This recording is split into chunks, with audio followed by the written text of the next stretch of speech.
Ukraine పర్యటనకు వెళ్లిన ప్రధాని మోదీ ఆ దేశ అధ్యక్షుడు జెలెన్స్కీతో భేటీ అయ్యారు. మోదీకి స్వాగతం పలికిన జెలెన్స్కీ ఆయన ఆప్యాయంగా ఆలింగనం చేసుకున్నారు.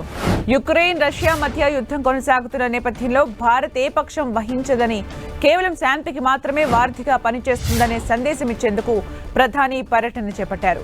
1991లో సోవియట్ నుంచి విడిపోయి యుక్రెయిన్ ఏర్పడిన తర్వాత భారత ప్రధాని ఆ దేశాన్ని సందర్శించడం ఇదే తొలిసారి.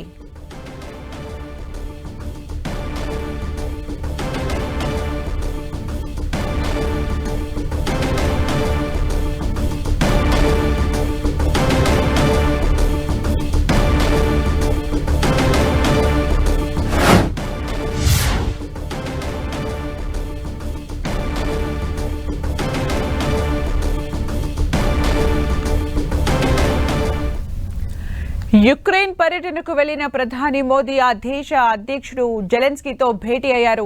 మోదీకి స్వాగతం పలికిన జెలెన్స్కీ ఆయన్ని ఆప్యాయంగా ఆలింగనం చేసుకున్నారు. యుక్రెయిన్ రష్యా మధ్య యుద్ధం కొనసాగుతున్న నేపథ్యంలో భారత్ ఏ పక్షం వహించదని, కేవలం శాంతికి మాత్రమే వారధిగా పనిచేస్తుందనే సందేశం ఇచ్చేందుకు ప్రధాని పర్యటన చేపట్టారు. 1991లో సోవియట్ నుంచి విడిపోయి యుక్రెయిన్ ఏర్పడిన తర్వాత భారత ప్రధాని ఆ దేశాన్ని సందర్శించడం ఇదే తొలిసారి.